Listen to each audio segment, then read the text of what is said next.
coming to you live from the MediaPlex in downtown Windsor. This is a presentation of St. Clair College Journalism. It's Friday morning, so you know what that means. It's time for Friday Live.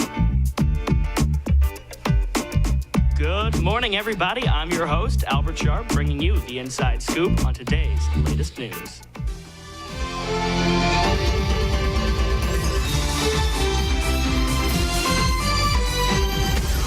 And in our first story of the day, earlier this week, Chapman's Canada donated an industrial freezer to the Windsor-Essex County Health Unit.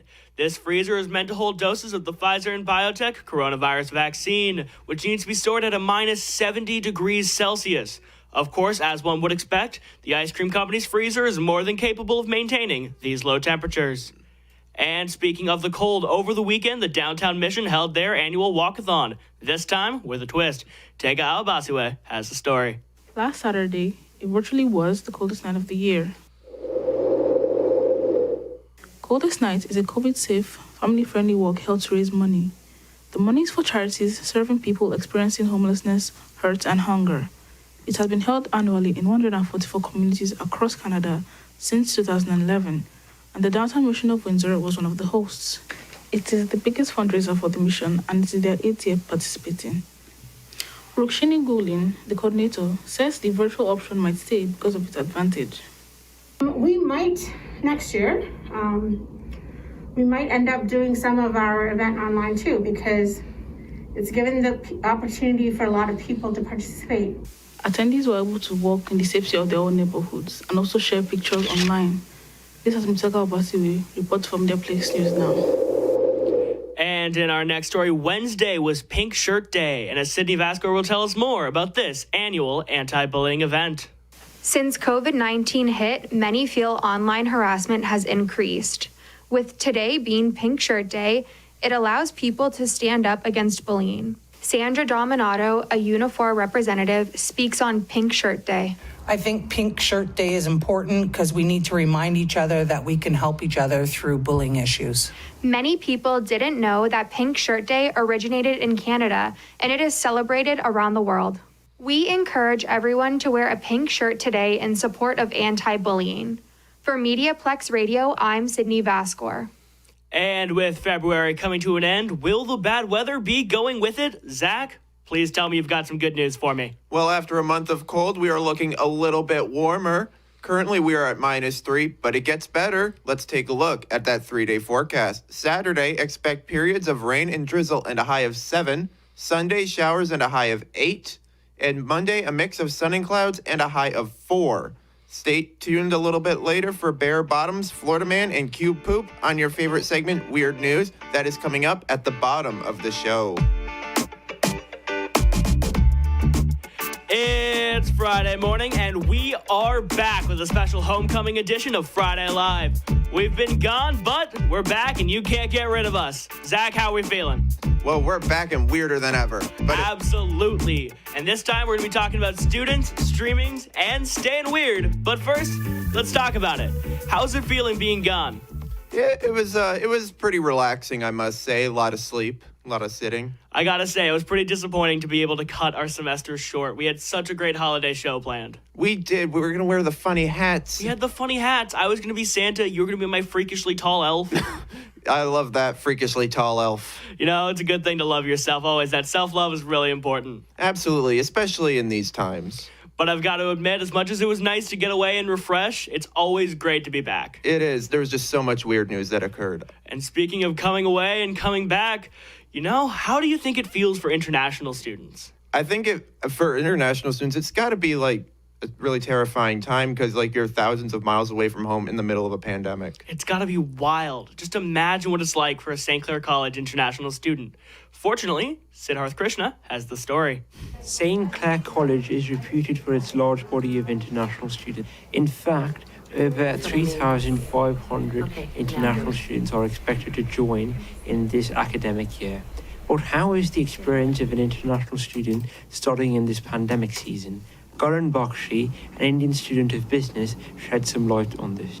So after landing in Canada, the experience was very unique. I was asked to quarantine for 14 days and wearing the mask all the time was very hard for everyone. Like it was creating little bit of breathing problem and all after. And the other thing was online learning, which is really very different. Like we are not habitual with online learning, but the teachers were very helpful. There's no doubt that the college has had to adopt some rather unconventional methods to learning during these uncertain times. However, that hasn't stopped students from choosing St. Clair College. For MediaPlex News, I'm Siddharth Krishna.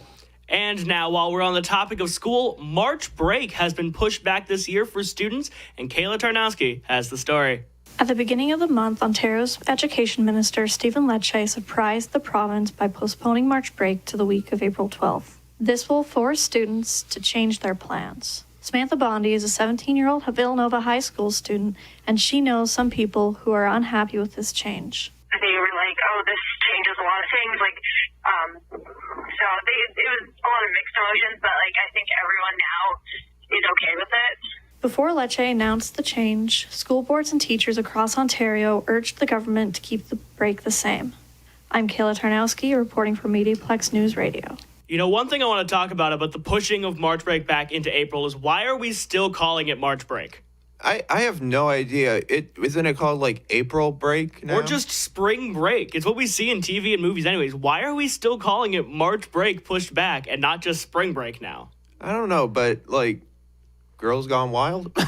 No, Zach. Okay. We're not doing that.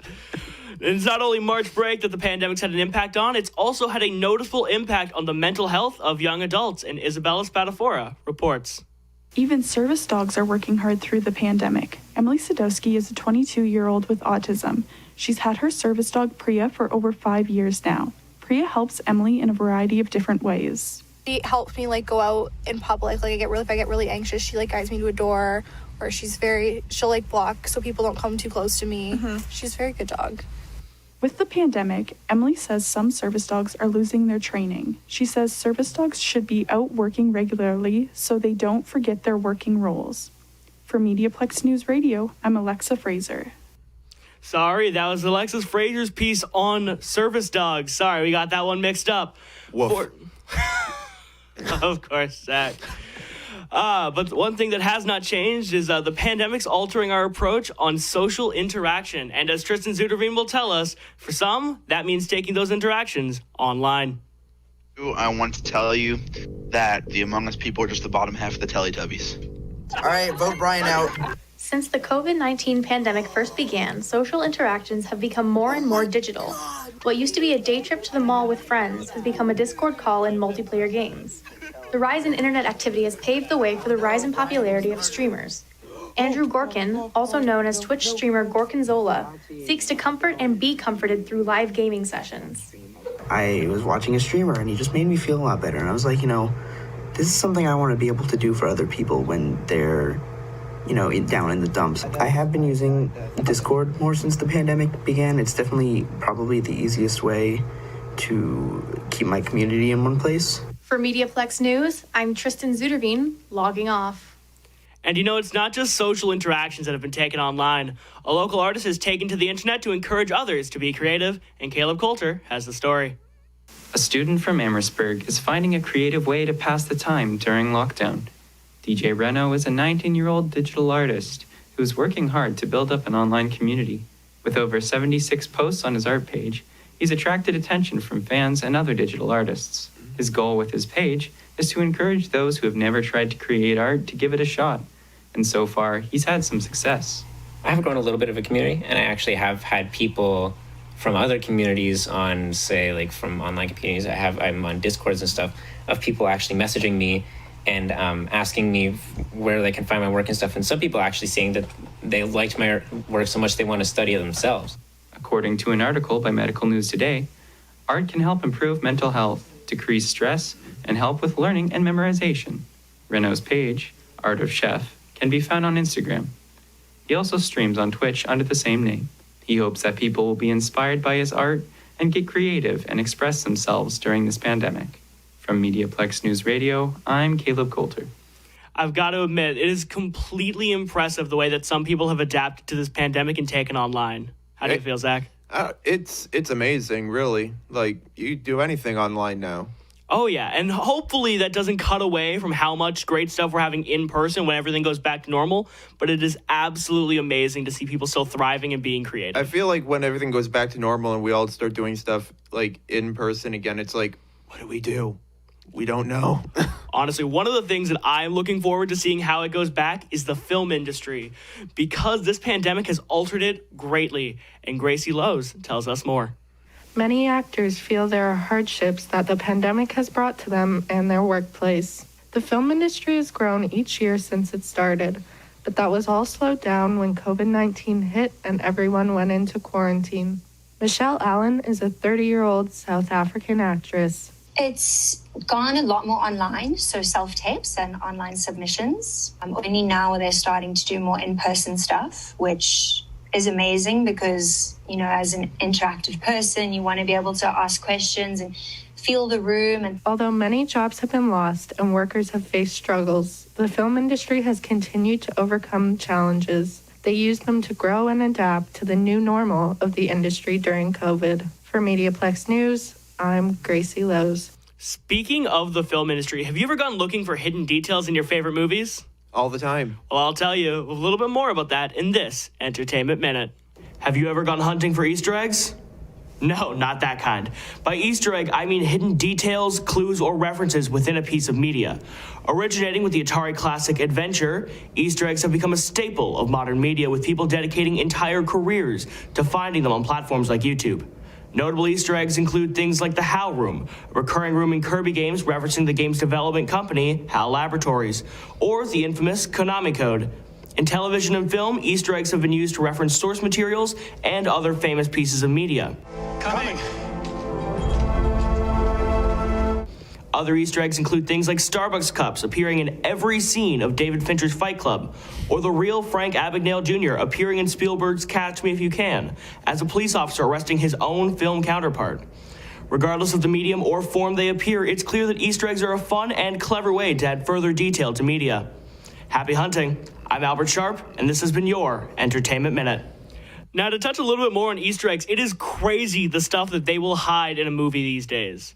Yeah, really. I mean, like, I think there was a movie made by Pixar where it kind of had all the, like, previous Pixar items. Oh, it's not even stored. just some Pixar films. It's every Pixar movie has a million different details from past projects, and usually something from the movie they have coming next. It's crazy. I know. It's like, I don't want to go through that much effort to look for something. Another industry that has really nailed the whole Easter egg thing is the comic book adaptation industry. It is insane the number of comics and TV shows and movies that can be referenced in a single episode of some superhero show. Exactly. It's weird. It's wild. And, like, they don't even do it in a way that detracts from the original material. I don't need to read Amazing Detective Cases from 1952 to understand an episode of WandaVision, but if I have, there's little details there that I might catch. How would any of those two things anyway be connected? There's actually a lot of details that would be if you'd be surprised. But, you know, while I understand a good Easter egg hunt, one thing I will never understand is the news that a certain weirdo always seems to have. Well, hey everyone, we've finally exited 2020, and now it is time to sit back and relax because I have some of the weirdest news found on the internet. Can we really relax with anything you ever bring to this segment? No, you can't. Check the outhouse. Check your outhouses because there could be a bear waiting for your bare bottom. A bear? A bear. Global.ca reports an Alaska woman was in shock when a bear bit her bum from inside an outhouse toilet in the state's backcountry. Shannon Stevens was staying at a remote yurt with her brother Eric and his girlfriend when the awkward close encounter occurred on February 13th. Okay, I've got to ask a serious question, though. How do you go out into an outhouse and miss a bear? I don't know. I'm more surprised that it didn't make a sound or anything. No, we're just going to think about this logistically for a second. You are going into an outhouse. You are going face first into that outhouse. You should see the bear, unless it's a very small bear. Are you telling me that this person walks into an outhouse, like, backside first, as to not notice the bear?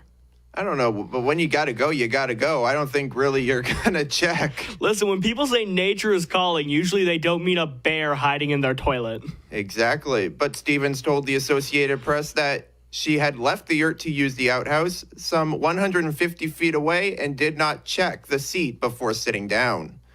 She quoted by saying, "I got out there and I sat down on the toilet and immediately something bit me on the butt right as I sat down," she told the AP. It is unknown what has happened to the bear, but, as if outhouses weren't bad enough. Why would you ever sit down on any toilet without looking, speaking of that? Like I said, when you gotta go, you gotta go. You don't really want to think about it. Yeah, but if you're on a trip with your brother, how often do guys forget to put the seat down? That's true. That is true. But anyway, let's travel to a place where you should look for alligators in the toilet. It's time for... Florida man, does whatever a Florida man can. Look out, here comes the Florida man.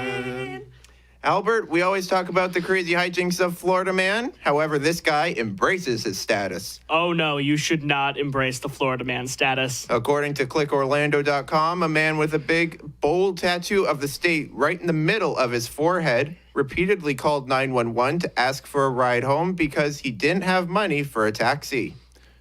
Why would you not just get that on your arm or something?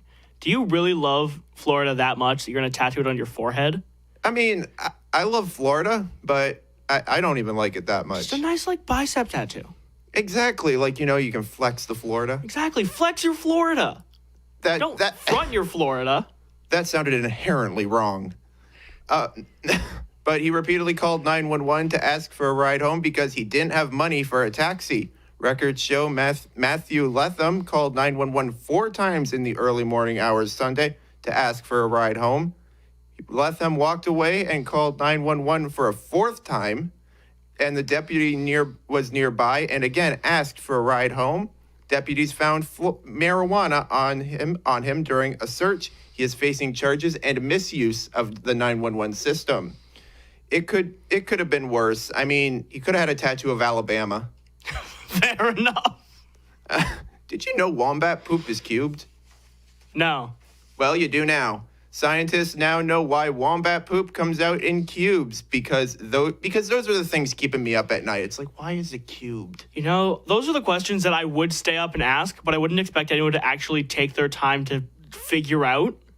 Well, the Huffington Post says that the wombats, which are native to Australia, are known across the globe for their cuteness and their unique poop, which comes out in cubes. This weird fecal phenomenon has long been a mystery until now.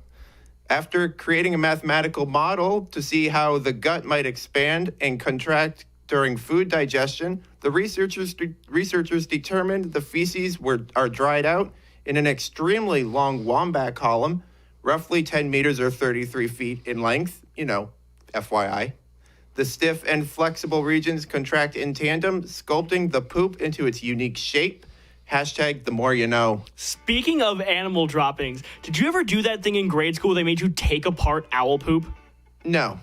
I did that multiple years from grade school to high school. They would have me take owl poop and tear it apart. You would not be able to get me to take apart poop. I mean, no. We had to.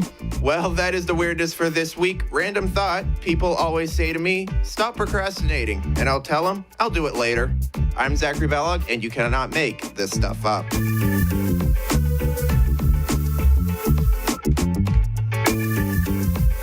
And that is all for our show today. Friday Live is a student-run radio production right here at the St. Clair College MediaPlex that would not be possible without contributions from our team. Kayla Tarnowski, Tegawa Basiwe, Sydney Vascor, Siddharth Krishna, Alexa Frazier, Tristan Zuderveen, Caleb Coulter, Gracie Lowe's, and Zachary Ballog. As always, I'm your host, Albert Sharp. Have an excellent weekend, everybody. It may have been a short show, but we had fun. See you next week.